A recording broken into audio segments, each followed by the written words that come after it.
Nɔvi lɔlɔ̃tɔ, míayi míaƒe numekukuwo dzi ku ɖe dziƒofiaɖuƒea ƒe domenyenye alo agbemavɔ ƒe mɔkpɔkpɔ ŋuti. Ɖe kuku abe ale me na nènya va yi enea, menye be esia sese ɖe tome enyanya ko ŋuti koe medzi be míaƒo nu tso ŋuti ɖo. Enye nye dzimedidui na wo be mɔkpɔkpɔ sia wòasɔ asi o. Vɔ eya eto xɔse dzi. Enya siwo sem le, nu si sem lea, woƒe dzixɔse tso dzime ke, elabena ememe ebe Mawu dzroa edziwo me kpɔna. Menye be nya nu ɖe susu me ko anɔ susu me na wò. Eyi dzime na woa, exɔ dzi sia, xɔsea eli ke ɖe mewòa, ye Mawu kpɔna, ye hafi wòtsɔna eƒe nuwo katã nana ame. Ta nye dzidzi na wo nye be nyateƒe, ɖeɖekpɔkpɔ ƒe nyateƒe nya gblɔm mile. Ɖeɖekpɔkpɔ ƒe mawunya ye ƒe nya gblɔm mile. Menye mawunya hoho ko na se. Egbe nenyo ƒe mawunya me ye gblɔm mile o. Ne be edzi etsɔ me nenyo, abe Yesu Kristo gblɔ ne apostolo Paulo to ne be nenye agbe sia me ɖeɖe ko ye míakpɔ mɔ ne Kristo le, ekema míenye amewo nublanuitɔ wu amewo katã. Korintotɔwo gbãtɔ 15:19. Nenye agbe sia me ɖeɖe ko ta agbe bubu gbana. Agbe yi nye agbe mavɔ. Ta medzim nɔ vevie. Míesrɔ̃ nu ku ɖe wɔna ne yiwo ke míawɔ alo hafi míakpɔ agbe mavɔa, ye míƒo ta na tsɔ va yi. Ke egbe ya míeyi, wɔna nelia nye dzidzi yeyea alo gbɔwògadzi. Wɔna gbãtɔ be lɔ̃ Aƒetɔ Mawu kple wò dzi blibo kple wò tamesusu blibo, wò luʋɔ blibo kple wò ŋusẽ blibo hafi alɔ̃ hawòvi amegbetɔ alo wò ŋutɔ ɖokui ene. Gbãtɔ ema. Evelia be megatsɔ ɖokuiwò tsɔ xexea me ƒe nudidiwo ɖo ŋkɔ, natsɔ Mawu ɖo ŋkɔ. Ema nɔvinye kpɔgbɔ ne edzi be fiaɖuƒea ne sui sia eƒe domenyenya wòasui sia, kpɔgbɔ be enu vema xoxoa, natɔ wɔwɔ, lɔ̃ Aƒetɔ wò Mawu. Vɔ Mawu hafi nalɔ̃a ɖo la dzesi. Tasidzedze Mawu nye Mawu yi ke dzi woxɔ se le nu yiwo yɔm gba be Kristo hame nɔvinye menye Yehowa Mawue ma sia. Menye be ame sɔgbɔ hoho le xɔse ma le wo si ta egɔme nye nyateƒe o. Menye ʋeʋle ƒe nya ye o. Nya menye ʋeʋle ƒe nya, xɔse ƒe nya ye, vɔ xɔse nyuitɔ ya ɖe o. Nyuitɔ ƒe nya gblɔm le na wo ya. Ta menye be ame hahowo xɔse be Trinita Mawu tɔ le Mawu ɖeka mea ye xɔse le kɔa, be vudoe ma, legbae ma, Indiatɔ ƒe vudoe ma. Megaxɔ dzi se o. Ne xɔse ma le asiwò ko le bu. Ta hafi nalɔ̃ Aƒetɔ ma, eɖo la dzesi nyuie. Ye Mawu yi ke míalɔ̃a, Mose de dzesi mi xoxoxo. Mose 1:4-15 xlẽ kpɔ ɖa, ŋlɔe na xlẽ. Mose 1:4-15-29-90. Mose gblɔ fi ma xoxo be Yehowa Mawu ɖeka ko wònye. Mawu bubu ɖeke mekpe ɖe ŋuti o sia. Yehowa Mawu ŋutɔ va gblɔ Ezaya va te gbe ɖe edzi ne mí, Ezaya 40 tsɔ yia, ebe mekae mi be yeatsɔ asɔ kplo ŋlẽ nye kple mía sɔ kplo. Ema 40 kpli 25, 40 kpli 25, 40 kpli 5 xlẽ kpɔ ɖa. Ezaya ma. Ame kae ne be yeatsɔ ɖo ŋutinye be nye kple mía sɔ, be nye kple mía nye nu ɖeka o, be wòaɖim o. Ta Mawu bubu aɖeke meli o. Xlẽ tso 40 tsɔ yi 49 xlẽ wo kpɔ ɖa. Va Israelviwo ɖe asi va le vudu legbawo wɔm na wo ɖokuiwoa, edome ve Yehowa wòɖe eɖokui fiã le fi ma. Ta wo hã va yi xlẽ kpɔ ɖa. Ta ɖe Yehowa Mawu ŋutɔ ɖe eɖokui fia mi xoxo. Kristo va ɖo kpe dzi. Mose gblɔe be Israel se Yehowa mía Mawu la ɖeka ko wònye. Yesu Kristo va ɖo kpe dzi. Marko 10:20. Yehowa mía Mawu la ɖeka ko wònye. Yehowa ɖeka ko wònye.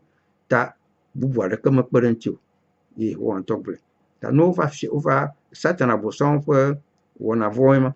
Eye wòkpɔ be ɖe eyi Kristo wɔ dɔa vɔ ye wòkpɔ be ɖekoe míaxɔ se be Kristo nye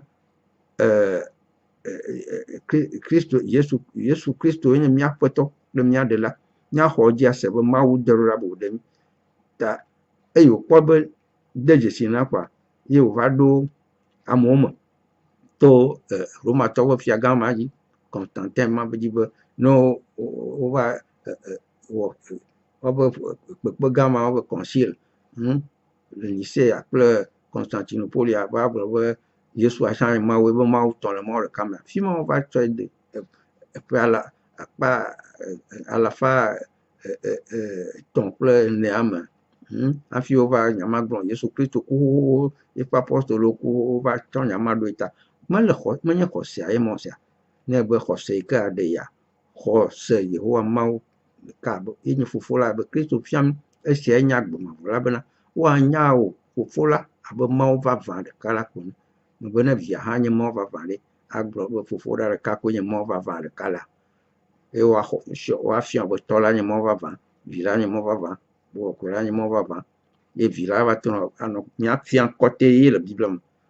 Tɔ la vi la nye Mawu vavã Gbɔgbɔ mele Biblia me sia. Mekpɔ ge le afi ɖe ko. Wɔ via gblɔ ne be Fofo la ɖeka koe nye Mawu vavã la.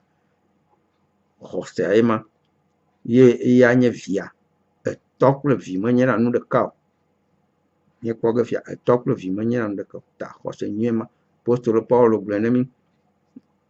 Korintotɔ gbãtɔ 8:5 nenye be Mawu bubuwo li hã, aƒetɔ bubuwo gali hã, gake ne míawo la, ne be anɔ míawo ma dome, ne be kristotɔ vavãtɔa, Mawu ɖeka si nye ka Fofo la kple aƒetɔ ɖeka yi nye ka Yesu Kristo, ye koe li na mi.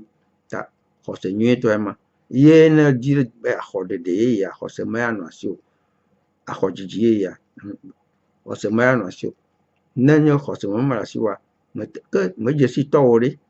Ame saga ava dziwò, Satana koe ava dziwò.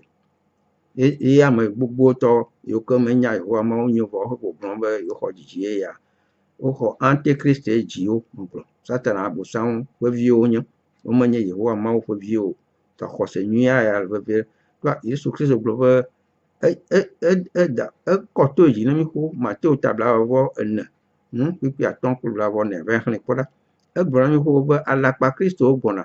Woava wɔ nu dzɔatsuwo gɔ̃. Ene menyawo hã wo ame tsatsiawo ne menyawo wa akplɔe ɖo. Ta nu ma dzɔdzɔm gba. Wove le Yesu Kristo ƒe ŋkɔ me. Nukunu dzɔdzɔm me kpɔkpɔm ko wobu be Yesu Kristo ŋutɔ ma. Antikristo tsɔ Satana ƒe ŋusẽ dɔ ma wɔ mi. Esia mi da ɖe gbe xlẽ Mateo 4:5 ta wògblɔ hã le Yohanes 8:9 be ne Yudatɔwo be ne mienya nu si menye o la, miaku tsi miaƒe nu vɔ̃ me. Gɔmeɖeɖe ame ɖewo va ɖe ne menya be nye nye si o la, ne menya be nu si wònye, nu si wònyea, egblɔ ne Samaria nyɔnu ma. Nu ka wònye o? Samaria nyɔnua ko va se ŋkɔ kama Yohanes 4:5 Yuda nyɔnua, Samaria nyɔnua gblɔ ne be yenya be Mesia gbɔna. Ame yi ke woyɔna be Kristo agbɔna. Eve yie la, eɖo ŋuti ne be enye ame si le nu ƒom kple nye nye Mesia, nye nye Kristoa. Ta enu yi wònye, nu yi wògblɔ be ne mienya nu si menyo wa, egba ne ho hã menya nu si wònyo. Eva gblɔ be ye nye Fofoa, Fofo va zu vi, etɔ va zu vi, Mawu wònye. Nu si wònya nye Mesia. Mawu megblɔ Mesia be ye ŋutɔ va nye Mesia ɖe. Ye wogagblɔ ne ŋkugbagbatɔ ma yi ke tɔa ku nɔwo dzi ŋkugbagbatɔ yi wòƒo ŋku na Yohanes 9:9 eye wònɔa ve ye woƒe amegãwo va he nya kple ŋutsua kaka ŋutsua va yi be wòva do go Yesua. Yesu bia be ɖe enya ame si nye Mawu vi la. Ŋutsua bia kpikpi 5:5 heyi 7 dzi. Yohanes 9:9 kpikpi 7:5 heyi 7 dzi. Ye ŋutsua bia mekae wònye nye Mawu ƒe via ya he xɔ dzi sia. Eve yi ame si nu ƒom nɔ nye la, nye Mawu ƒe via exɔ dzi sia. Ta nɔvinye, enu yi ke Yesu nya ŋutɔ ɖe fia, ye nye Mesia, Mawu ƒe vi. Ye Yohanes be nyanyuia ƒe nuwua kpikpi mlea Yohanes 20 kpikpi 21 Yohanes 20 kpikpi 21 ebe woŋlɔ sia ne mi be ne mianye ye miaxɔe se be ɖe Yesu nye Kristo la, nye Mesia, Mawu vi la, ye to sia dzi la miakpɔ agbe to ya me. Ta xɔse ma ya na miagbe mavɔ sia. ne ve xɔse be Yesu be ɖe yi le kɔkɔ dzi ma. Amewo xɔse be ne yewo xɔse be Yesu nye Mawu ta yewo le do ɖe dzi ma. Awo ɖe. Abusunyae enu madzɔmadzɔe ye wòava gblɔ na wo be te ɖa le gbɔnye xaa nye medze si o. Wo nu madzɔmadzɔ la elabena enu vɔ̃ yi ke Mawu ʋã wɔa nu yi ke nyra le eƒe ŋkume woae nye atsɔ ame bubu aɖe teƒe. Etrɔ sɔgbɔsɔgbɔ ke ma. Nua enye enu madzɔmadzɔ nu yi ke mele teƒe o. Metsɔ vi ɖo etɔa teƒe o. Ye ta woyɛ be enu madzɔmadzɔ. Menye enye nu vɔ̃ le esi teƒe kom. Ya ta Yehowa Mawu etsri wɔna ma gbɔ ta. Xɔse be Yesu Kristo nye Mawu, amewo xɔse be nu nyuie ye wonɔ dzre hem kple mía ame siwo be menye Mawu wotu be mí le ɖiɖi meɖiɖi o. Boŋ mí kɔe ɖo teƒe.